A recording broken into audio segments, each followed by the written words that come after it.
right, so thanks everybody for coming on here. Excited for this webinar to talk about really everything related to ads. Well, specifically Google Ads and Google Local Services ads. So we're going to be talking about ways you can utilize them, how you set up your campaigns and a whole bunch of other stuff. Going into detail about all that. And what we're going to cover, so of course paid marketing, but just kind of also really stressing the scalability to it. So ways that you can really scale your business using ads, and it's a pretty easy way to do it. And then also, the strategies that are. We're going to talk about how to structure your pay-per-click campaigns to bring down the cost per lead and really just improve the most important KPI, the actual return on the investment. And then we'll talk about the different KPIs we track, how to track them, landing pages, and everything in between. Other faces on here and some that I haven't seen. So just to introduce myself, I'm Alex Danner. I'm the owner and founder of Fence and Deck Marketers. And basically the agency was started to try and provide the most value and give away kind of the best materials. And we do that in a lot of different ways. So not only these webinars, which of course we do just about every month, we also have the Fence and Deck Mastery podcast, bring on a lot of neat guests on there. And then also vendors, manufacturers, all kinds of stuff. Best known fence and deck contractor. I wrote that several months ago. If you're interested, it's on Amazon. And then social media, we like to post, close to once a day, little tidbits, to help out with your marketing. And then we're also a part of NADRA and AFA, do a lot of different speaking events, Deck Expo, done partnerships with TimberTech and decorators and some others. So have a lot of fun in these industries. Tracking business owners. So we're going to be talking about ads today, but we also do build websites, we do SEO, we do Facebook ads, and we also do social media. So all digital marketing for our omnipresence marketing system. I want to show you kind of the three principles of it. Basically, it's a way to get your brand seen and get more leads. So the first principle of it is maximizing opportunities. So in order to get a bunch of leads or a bunch of sales, you need to have opportunities, people coming to the door, people calling you, filling out. Maximizing opportunities, there's a lot of ways to do that. All the digital ones that we're typically working with, things like SEO, pay-per-click, which we'll talk about today, Facebook ads, local services ads, social media. And then you also need to maximize your brand impressions. So really, the more times people see you, the better. It's not enough to just be seen a couple of times if they're going to spend $50,000 on a new deck. You need to be seen many times. There used to be a rule of 7 in marketing or advertising where people need to see your business 7 times before they actually work with you. But Neil Patel, who's a really big person in the marketing space, said now it's closer to 23 times if you're selling something that's $10,000 or more from B2C. So Facebook ads are a great way to do that. But it's really important to get those brand impressions.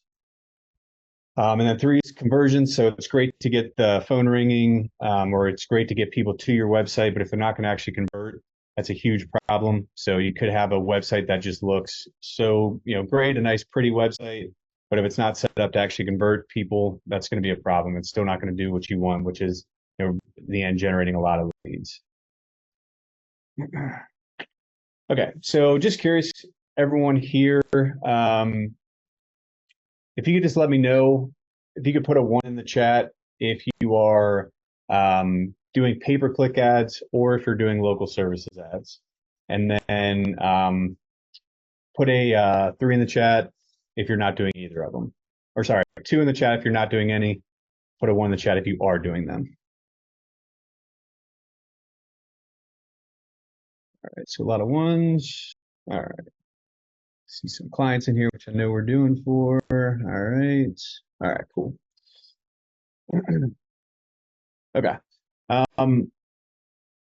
We talk with a lot of deck builders, and pay-per-click comes up a lot, that people are a little bit skeptical of it. So I'm just curious kind of what everyone's thinking and your overall opinion on it. So put a 1 in the chat if you're skeptical, if pay-per-click and LSA ads can drive a really strong ROI. and then put a 2 in the chat if you're confident, you've seen that firsthand. So 1 if you're skeptical, 2 if you're confident that they work. All right. Okay, so we're going to do local services ads and Google ads. I'm going to start with local services ads and go with those for now. So if you're running them, I know we combined them earlier, but if you're running just local services ads, put a 1, put a 2 if you're not. Or just put a 1 in there. Okay, very not 2. Okay. All right, it's not many here. Okay. All right, so if you've never heard of local services ads, just to give you kind of a brief overview. Basically, they're a pay-per-lead system, whereas pay-per-click, as the name sounds, are pay-per-click, meaning if somebody clicks on your ad, you get charged for it. Google local services ads are pay-per-lead, so you only get charged if someone actually, reaches out, whether it's a phone or a messaging through their system. So it's a really big key difference because you're only getting charged if somebody's actually reaching out. And they have some systems in place that we'll talk about to kind of vet the leads a little bit better. But Google local services ads are cheaper most of the time. So you're going to be paying less per lead, and a lot of times they are of better quality. However, both do work really well, and I'll kind of explain that a little bit more. But Google created this system and made it just look a lot more enticing than your typical Google ads. So you can get Google guaranteed, where you have to submit your business information, your insurance, your license number. You have to do a background check. So it makes people a little bit less weary of who they're working with if they have that Google guaranteed. And then you can get refunds for the leads if they are low quality. But basically with local services ads, kind of how I like to think about it is everyone here has probably heard of Angie's List or Yelp, Home Advisor, where they rank on Google, they get the lead and they sell it to a customer, and then they sell it to 5 of them or whatever it is. But I think Google kind of looked at it like, hey, this they're making some good money off this. Maybe I can do the same thing. We're Google, we control it anyways. So I think that they set out to basically create a better version of that. And again, we talk to a lot of contractors. Most are not big fans of those different lead generation sites. So overall, I would say they succeeded. Not flawless, but they do work well. And the great thing about LSAs, 87% of consumers are going to Google when they're looking for a home service provider. So everybody's going there one way or another. It's the number one place customers are going. And it's going to be at the top of the search results. So it's at the very top. If you typed in, fence company near me or deck builder near me, it's going to come at the very top of the search results. And it's going to show for those keywords that are higher intent, somebody that's looking to purchase something. But I will say this, and this is really, really important.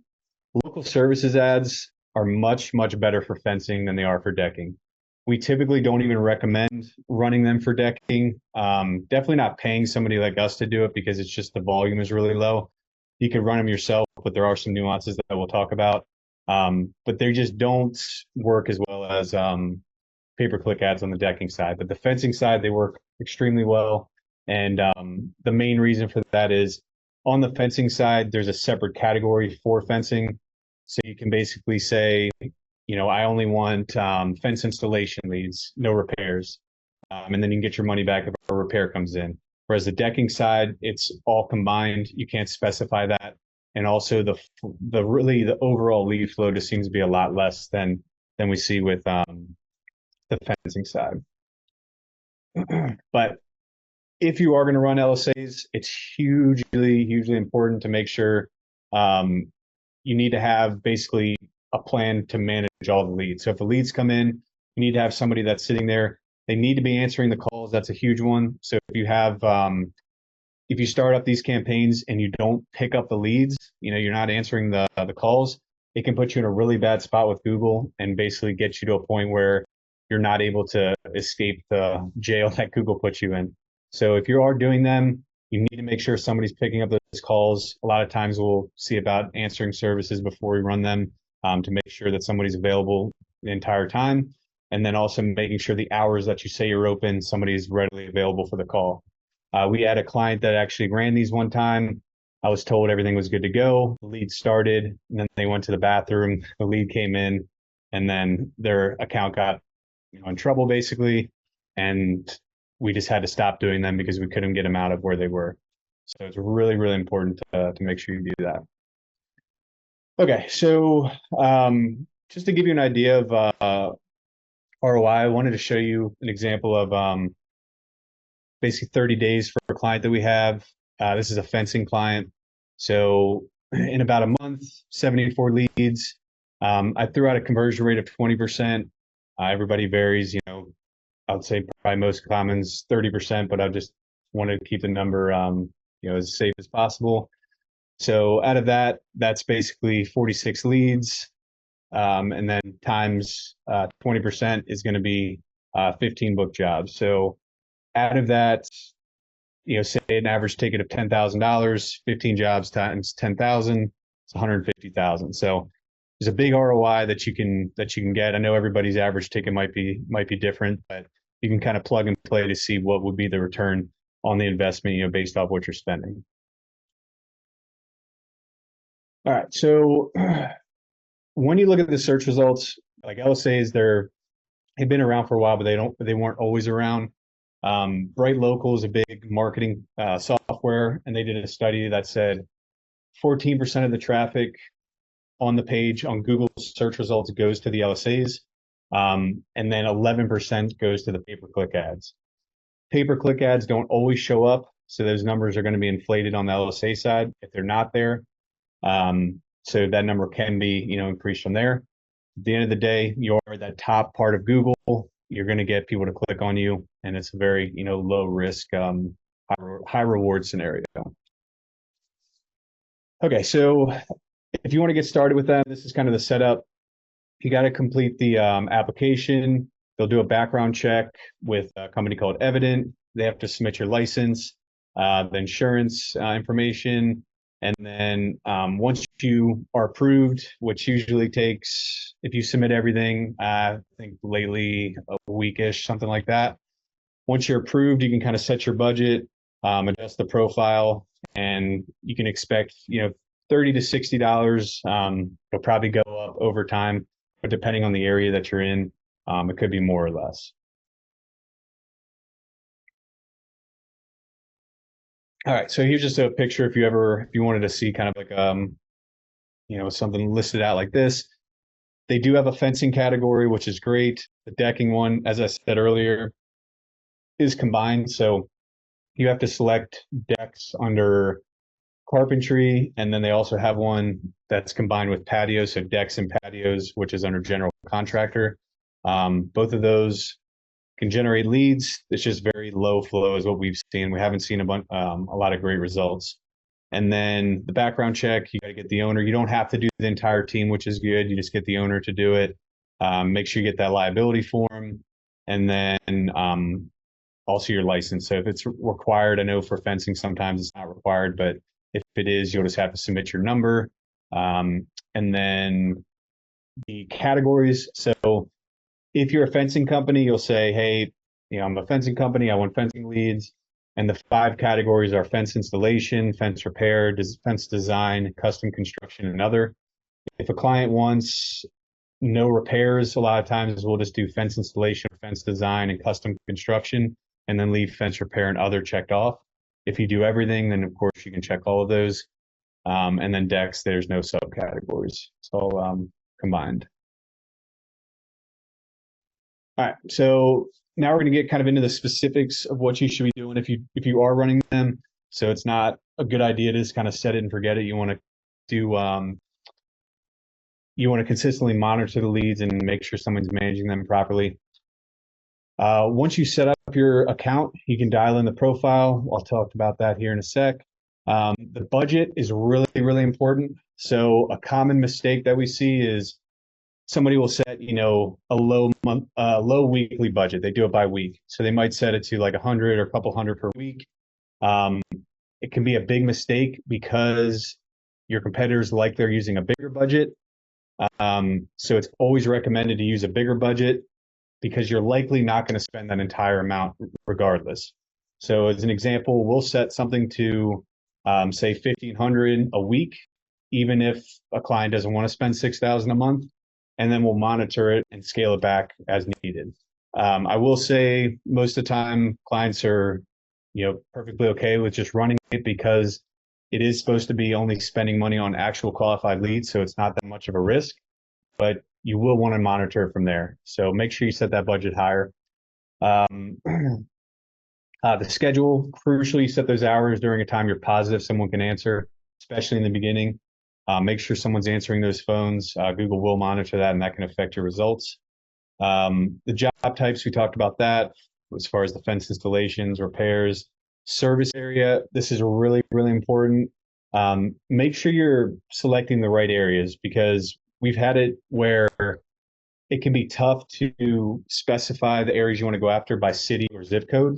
There seems to be like big gaps in the map if you do it this way. So I'd highly recommend doing it by counties so you can cover more area, and then you can also exclude areas from there. So if you try to take a list of cities, you'll see it can be very frustrating. It won't create, the cities aren't connecting like you would hope they would be. There's all these little gaps in between. So just play around with that and see. And then photos, make sure you have a lot of photos. Don't use stock images. And then at least 20 images. We typically like to do like 3 to 5 per service, and then a minimum of 20 overall. Just make sure you're using your best images there, of course, too. Okay, so once you start these, the leads start coming in. You need to make sure you're maintaining them in the dashboard. It's very important to mark leads as booked if they're booked.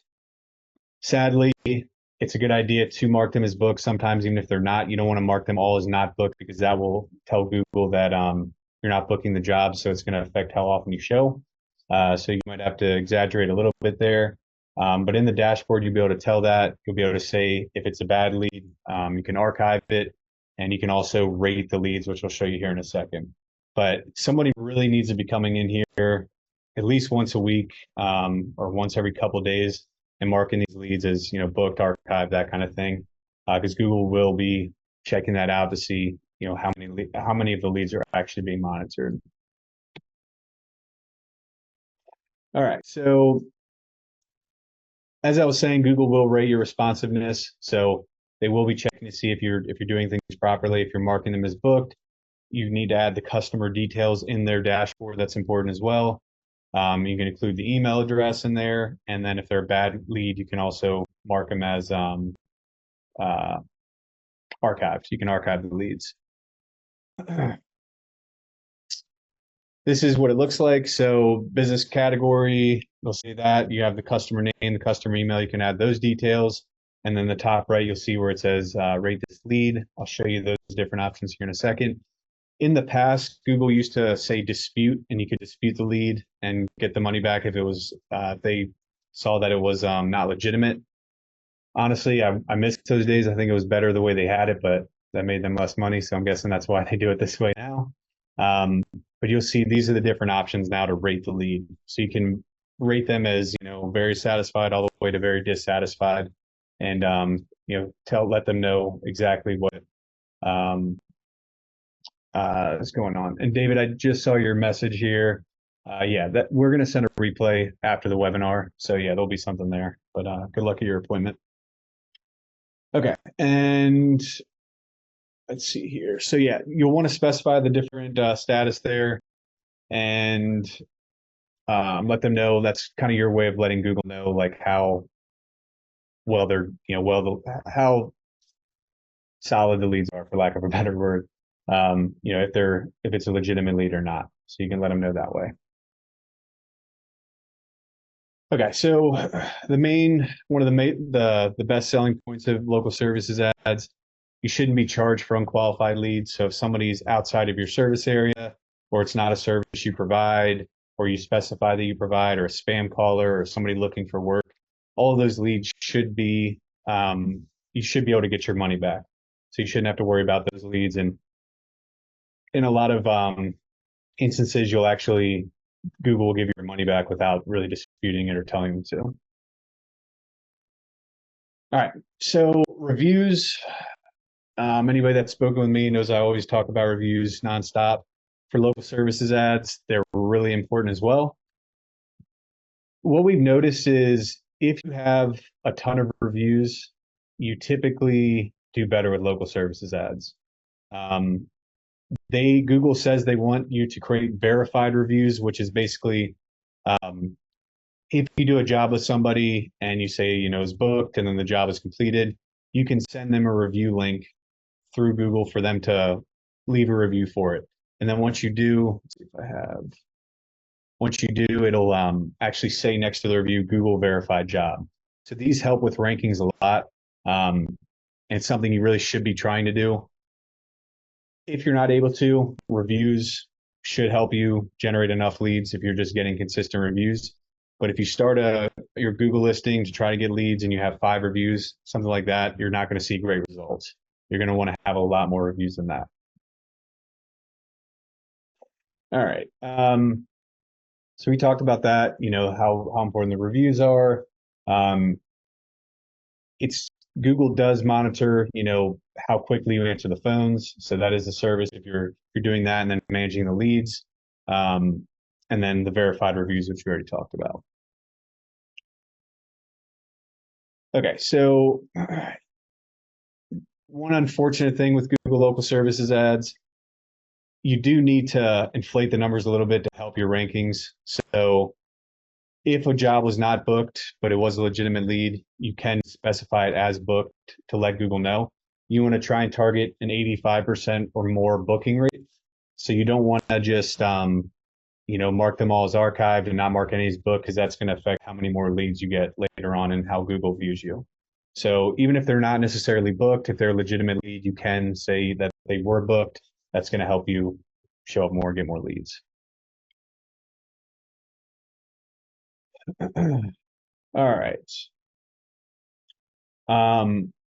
Should pay-per-click be part of my overall marketing strategy? So I know we're talking about this today, so it might change things, but coming into this, before I started talking, put a 1 in the chat if you thought they shouldn't be, and then put a 2 in the chat if you think they should be part of your strategy. Your initial thought, before you learn anything that we'll be covering here today. So 1 if you think they should be, 2 if you think they shouldn't be.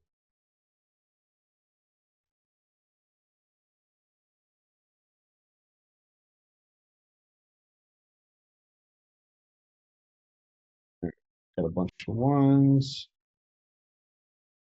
Okay.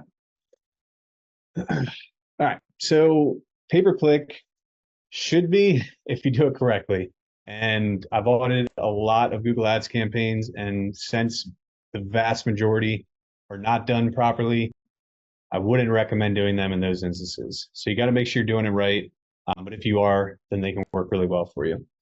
So the great thing about pay-per-click, these are the ads that show up at the top of Google below the local services ads, and they click and they go to a website.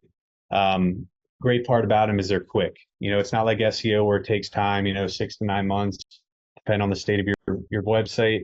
If you turn them on, you'll start running, start showing up immediately. You just have to be careful because Google will always take your money, and it's very easy for them to, what's the best way to put it? They'll take your money and not really care if you're wasting it or doing it improperly. They might send you emails and things like that or call you, but a lot of times their advice is more benefiting them than it is for you. So you got to be careful. But it does allow you to show up as often as possible, where your customers are looking. If you're willing to pay Google and you have a right strategy, you can show up in all the areas that you want to go after, that you're trying to get jobs in.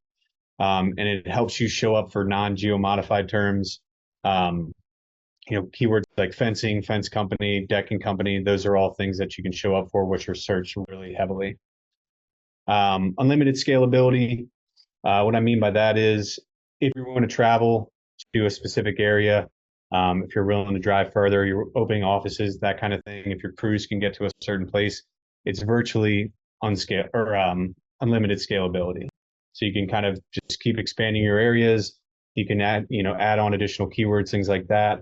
But it is a great way to just consistently get leads. Again, if you do them carefully. Okay, so I'm going to talk about why they fail. So like the common mistakes, the ones that I see, um, and basically just the biggest problems that I see contractors doing. Put a 1 in the chat if you've tried pay-per-click and it's failed. You've had problems with it.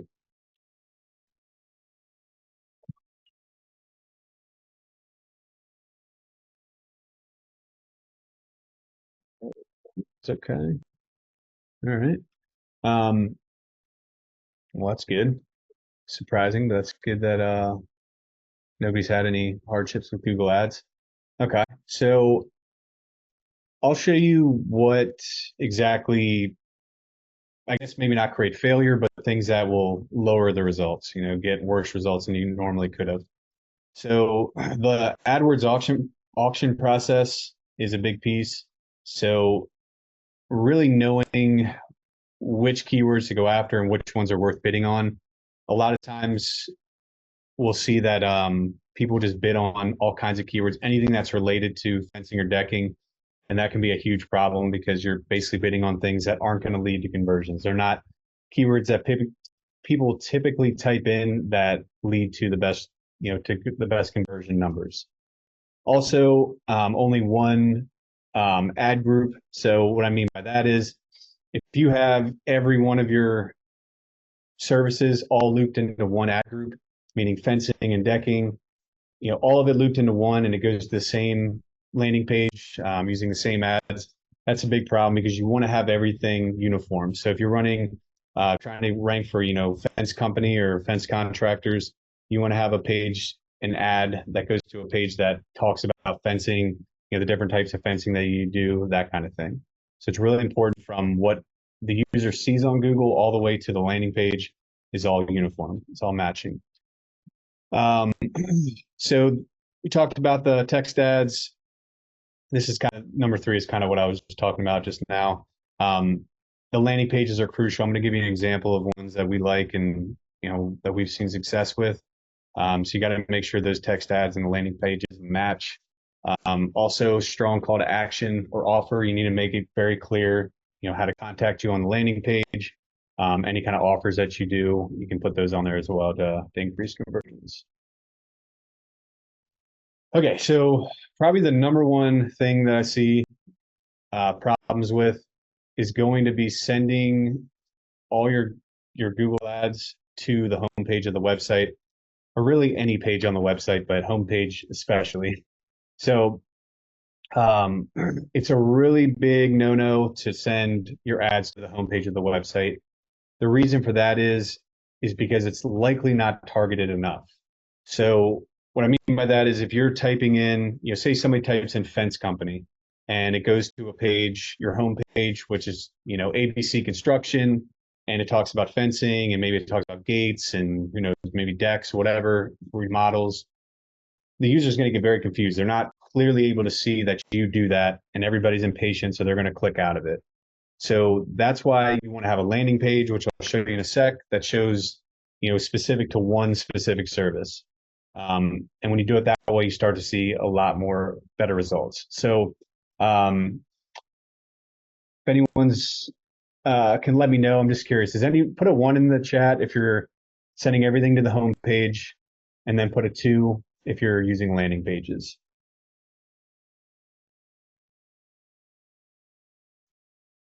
Okay, Barry got 1, Joe 2, Jason 2, 2. Okay.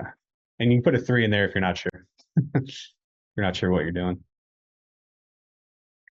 All right, so almost split around there. Okay. All right.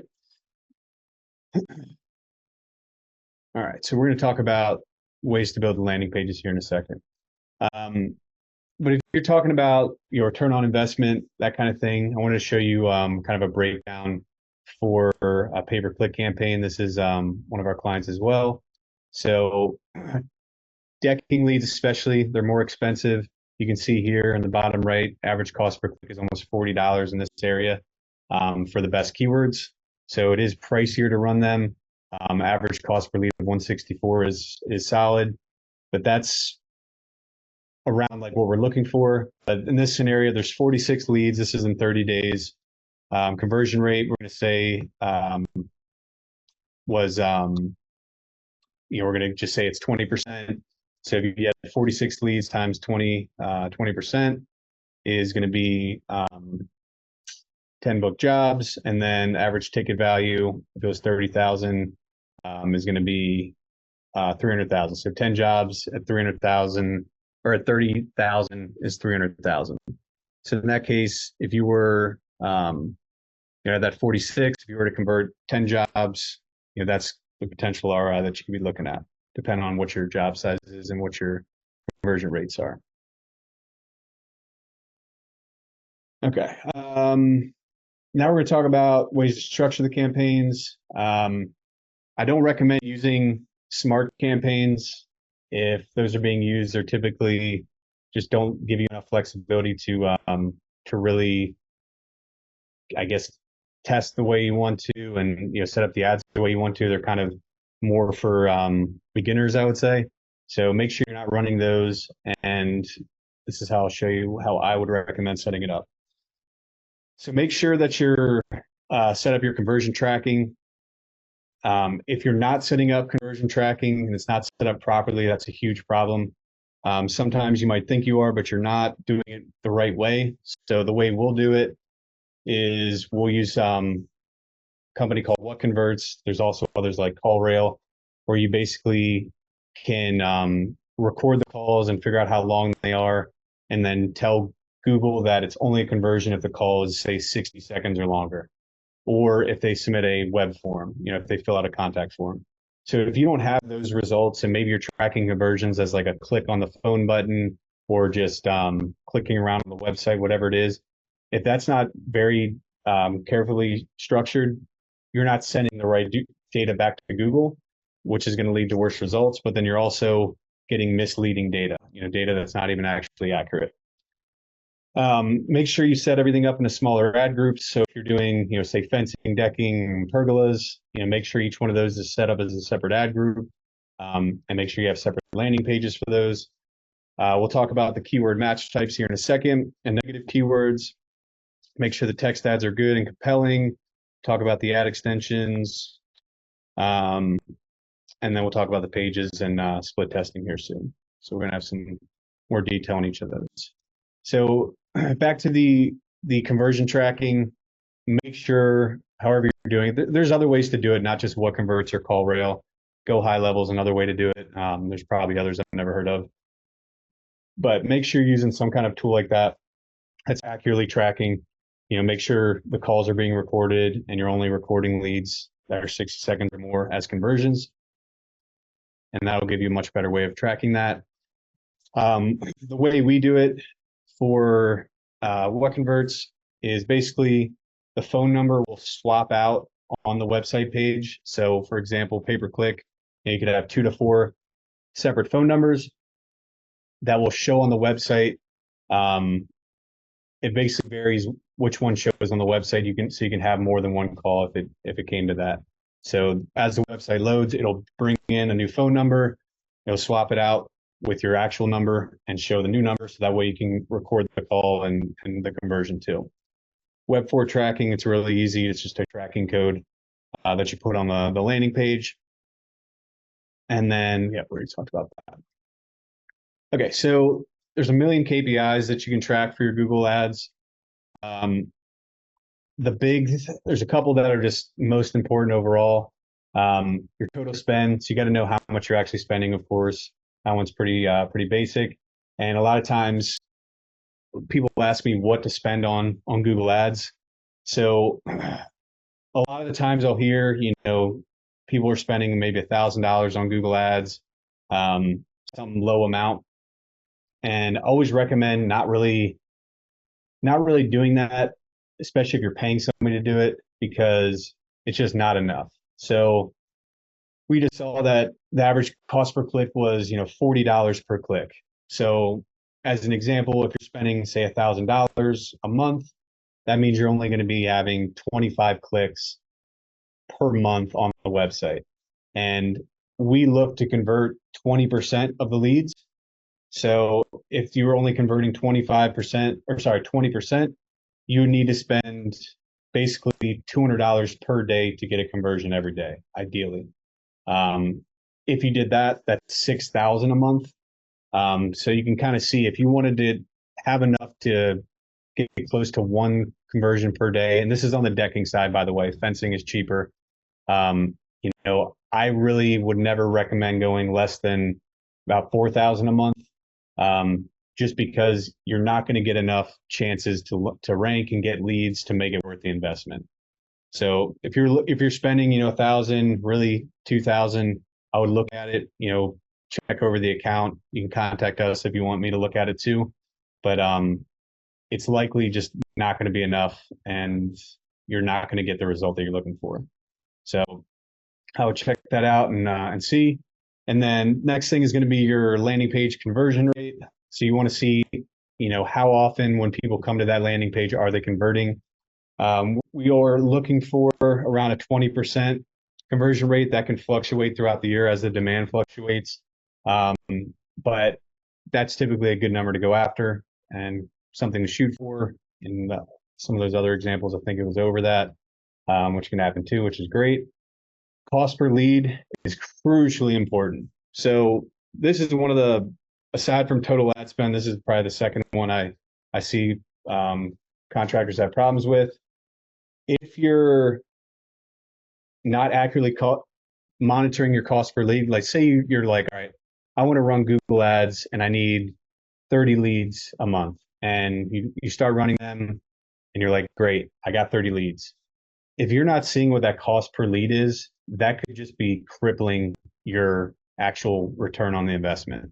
Because if you're spending, $500 per lead, and it takes you, 5 leads to get, or 5 clicks to get one, or maybe you have to do 3 appointments to get one lead. You just spent $1,500 on that specific lead, which goes in your or cuts out of your profit. So on the fencing side, that can get a little bit more exaggerated too. So make sure you're kind of doing that calculation to see like what your average ticket price is, how much it costs per lead, and if those numbers are making sense. Because if they're not, you don't want to run them. There's no point in spending money just to break even on these projects. All right. Return on investment. This one can definitely be trickier to do because it requires some kind of software on your side to monitor the leads and trace them all the way to the revenue. We've done this with things like HubSpot or Service Titan, where we can use these tracking numbers to keep track of just the Google ads that we're running, and then see how many jobs that basically resulted from those leads. So that one's a little bit trickier to do. There's a lot of softwares that do it, but if you're manually doing it, it can be pretty tricky.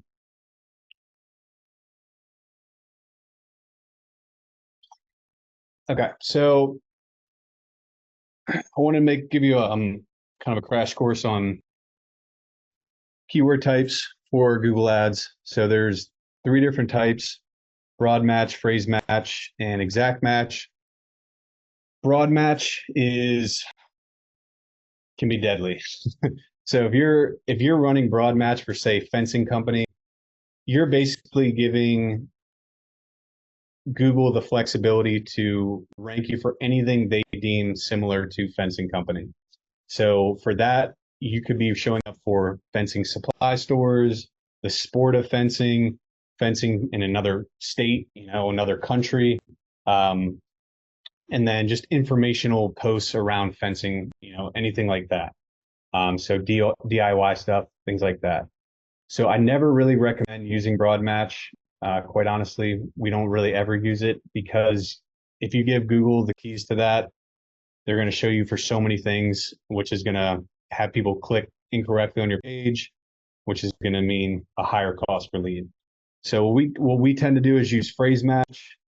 Phrase match gives Google some flexibility to rank for things similar, but nothing like you'll see with the broad match. So if you type in fence company, you could rank for fence replacements or fence installations, or maybe vinyl fence replacement. There's things that are somewhat similar, but not exact matches.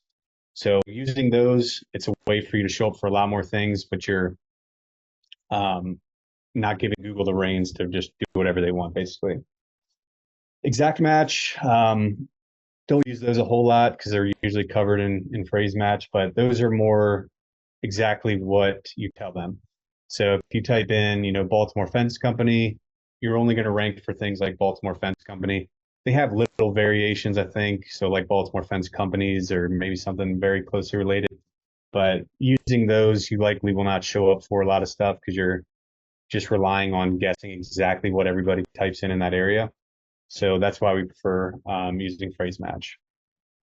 Now, no matter which type of keyword you use, you got to use negative keywords and you have to add them consistently.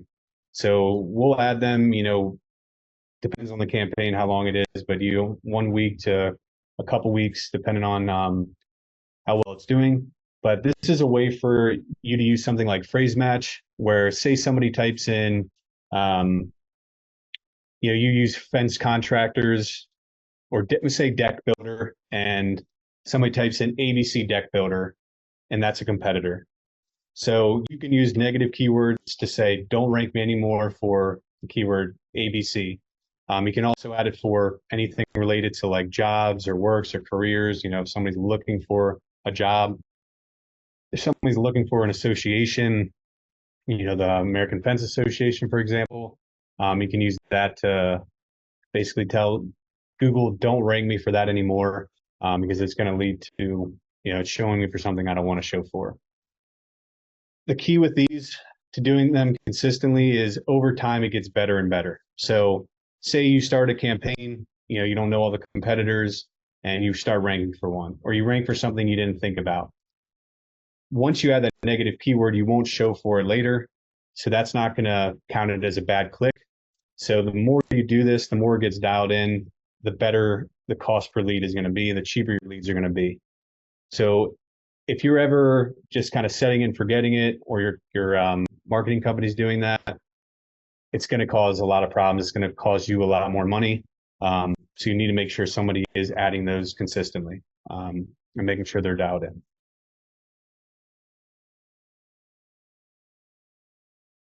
Okay, so talk about the actual ads. So, we're going to have, when you start these up, it all starts with the ad that shows on Google.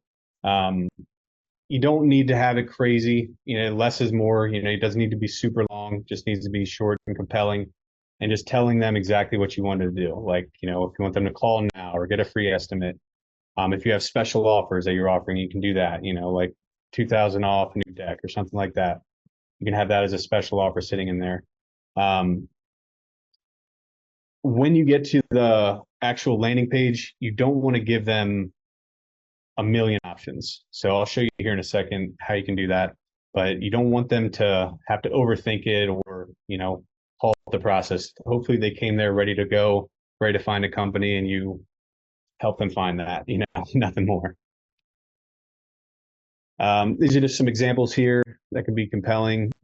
Some examples of text ads, saying you're the number one deck building contractor in an area.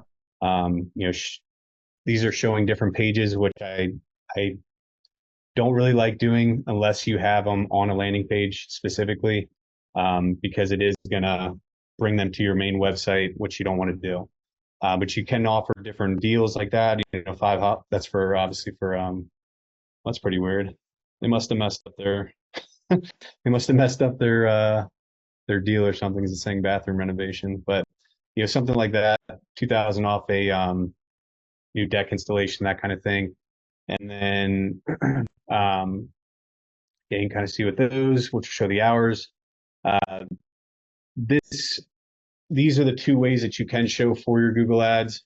So the kind we've been talking about primarily is these are your text ads. And then once you get past that, this section here, you can actually rank your ad in the map pack. So in the Google Maps section. So you can actually run these in a certain way that'll allow you to show up there. So you can get a lot of leads that way too.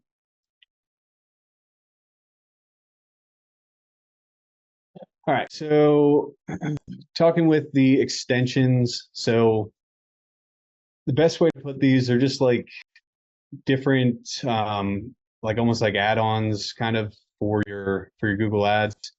The call out extension, I think they force you to do. That's just going to be the text that kind of sells you on the business. Next one, the site link extension, that can go to ideally to a landing page. You don't want to go to your home page, but you can link to specific site pages on there, specific pages that you want them to go to. And then the call extension is always a great idea. You can put that phone number up in the at top of the ad. They can call it. You can also use a tracking number there so you can see, how many leads actually came from that. So that's a really good idea too. All right. If you're curious, this is kind of getting too into the weeds, so I'm just going to show you which ones we do. But the site links, the call outs, call extensions, the location extension, that's how you rank in the Google Maps. And then the review extension, we haven't covered that. That's about showing your reviews basically on your Google Ads, which is a good idea if you have good reviews. Okay, so I want to show you, just give you an example of landing page to kind of give you an idea of what they should look like. This is a fence company, obviously in Denver. So you want to have, what you'll notice, there's no menu for additional pages. There's only a page, this one page basically that has everything on it. So you got the logo, a big, nice big phone number that kind of scrolls with you. A big title that shows the area that you're going after. Google ratings, Facebook ratings, the brands that you use. Make sure to have a contact form on there, your testimonials, US unique selling propositions. So showing off what's so great about you, basically. Always use the team, a team picture, a family picture. You should always have that. And then show, basically exactly what you do. If it's installations, repair, maintenance, the different types of fence that you do, give them an idea of the process, the whole process of everything. Show off which counties. I'd recommend going after the county so it's a little bit more broad. That way, don't give them a limited list of cities and could shy them away. And then, of course, put a bunch of photos in there. Why choose us? Testimonials, and then show them where exactly that you work. So this is just an example. It's one that we like. We've gotten good results from, but just to give you an idea of how exactly they could look to get the best results. All right. So just a recap here. Got to do conversion tracking.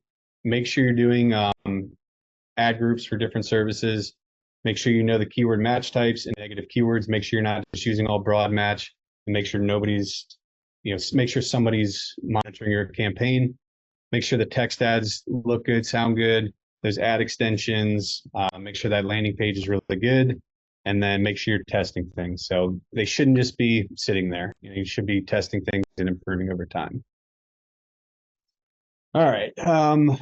If you're not sure, or maybe you're trying to work with a different provider or, a new one or whatever, or you have an existing one, these are just some things I would recommend asking to kind of get an idea of what's being done. If they ask for like a lump sum and then they put part of that as a management fee and part of that as ad spend, some agencies do this. I would ask that because sometimes they could be pocketing a big piece of that that lump sum versus going to actual ad spend. So that's a good thing to ask. Always asking about their tracking. Are they doing call and web form tracking? What KPIs are they looking for? Are they showing you the right KPIs? Are they using landing pages for specific ad groups? Are they doing split testing? Will they be using those ad extensions? And then what are they looking to get for cost per lead and return on investment? So should be able to tell you, what their goal is. Granted, depending on time of year, it might not be possible, but they should be able to say like kind of what exactly they're targeting for cost per lead, and then in the end, ultimately return on investment. But keep in mind the return on the investment, you will have to have some work from your end to kind of trace it from the lead all the way to the closed job, but they should have some kind of idea about that.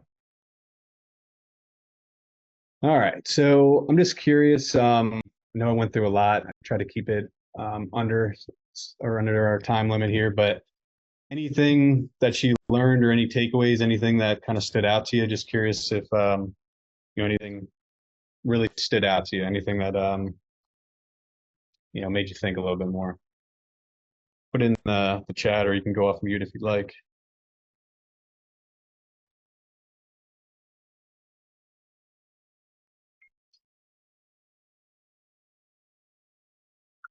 Landing pages are super important. Yep. I would say, I wish I had this number, but first thought would be like 75% of the pages we audit don't use landing pages. So a lot of times they're not being used. If they are being used, a lot of times they're not that compelling. So you got to check that. Anything else? Dana, found you in spam. Okay. Yeah. Thanks for joining. We will send the link to the review. We'll send a replay link. And it would be great if you could mark it as not spam. Alex, can you hear me? Yep. Oh, hey, it's Jason with Personal Pride. Oh, man. I just had a question. I was just doing a search and seeing how other people show up in the sponsored ads. Mm-hmm. They have like the buttons, like some people have, everybody seems to have like a button for to call, but some people have like an option for booking, and some people have an option to message directly from Google. Do you see most people, are they using those, or are they clicking on the link to actually go to the landing page, or what? Most of the times they'll go to the landing page. We get quite a few that are just direct calls, like that phone number, but definitely the majority are going to the landing page. Yeah. Okay. Yeah. So, is there any benefit to having like somebody be able to just book something right away, like an appointment or a call or something like that directly from the ad? Yeah, you should always have the option to call for sure. So that should be pretty standard. Use the call button right from Google. The forms, we tested those. They're not terrible because you can just with Google just give the option to fill out the form right in Google. But we found that the quality of the lead is worse. So we like for them to actually go to the website and find the form there. So then they can actually see a little bit more about the business and understand a little bit more. It's almost like making it a little bit harder on them, because if they're willing to do that and read through the page and then reach out, they're going to be a lot more likely it's a solid lead versus somebody that just kind of fills it out there. But it's not to say they don't work. That's just what we've seen is you get better results if they go to the actual, like a nice customized landing page. That makes sense. Yeah. Okay. And is the cost is the same no matter what they click on? Doesn't matter. Yeah. So you don't have to worry about the cost per click, you mean? Is that what you mean? Yeah. Yeah. Cool. Thanks. Yep. All right. So Joe said, when paying for Google ads, on occasion, Google Rep will call out for suggestions. Well, they'll offer suggestions for improving the ad performance. So is this Joe Becker? Assuming, I think maybe. I don't know if this is Joe Becker or not. He's one of our clients. I think we have a call right after this. So it basically he's asking. Okay, yeah, it is. So if they call and offer suggestions, don't answer those calls. They're going to tell you to click all kinds of stuff and basically make it easier for them to make money. They're not good suggestions. I get at least 10 calls a day, I'd say, from Google, from like various clients, Google ads, people. So you don't really want to, I wouldn't even pick up those calls. I would just kind of ignore them. That's what I always do. Because if you start doing that, and Joe, I know I think we have a call right after this, so we can talk about it. But yeah, I wouldn't recommend, going with their suggestions, and rest assured they will reach out to you. I don't think I've ever seen a nag campaign that someone from Google hasn't been like, this is your dedicated Google support representative. Just have some suggestions, that kind of thing. So yeah, I just wouldn't take those calls. I've done them before when I was curious, and what they told us to do was not recommended. All right. Anybody else? No? Okay. Oops. Okay. So if you're curious about your Google Ads account, feel free to reach out to us. I'll show you the contact information here. I do audits all the time, and it can be very, very wasteful if they're not being done correctly. And I would say 95% of the time I find quite a few problems. So if you do want me to look at them and check them out, I'm happy to. There's a lot of better ways you could be getting results for them. So if you're ever curious about that, reach out. If you're curious about the SEO side of it too, reach out and we can do an audit of that as well. Go through all your website, your SEO, and give you a list of things that could be improved as well. And you can reach out to us. That's the website, deckfencemarketers.com/contact us. That's our phone number there. And then, yeah, I know we're kind of like in the busy season. We're getting closer. Maybe it is summer already. I can't remember when it starts. But, if you want any advice or anything like that for your marketing, or you think there could be some improvements, or just are curious, feel free to reach out and we can chat with you and, see if there's any way we can help or just point you in the right direction, that kind of thing. And last thing, if you do want to follow us on social media, love to have you on there. Post, try to post daily. I don't think our average is daily, but I post a lot of stuff, just little tidbits that, like little helpful pointers, basically. So I'm always thinking of new little things that help, whether it's using AI or how to update your Google listing or your social media. There's a lot of different things on there. So feel free to scan one of those QR codes and follow us there. It means a lot. But that's really it. Does anybody have any questions or anything like that before we part ways? Feel free to put it in the chat or go off mute.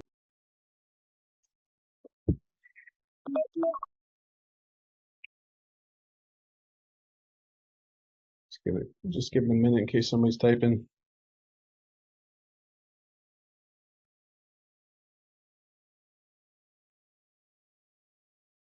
But I hope it was helpful. This is one of the most hotly debated topics, I would say, in digital marketing is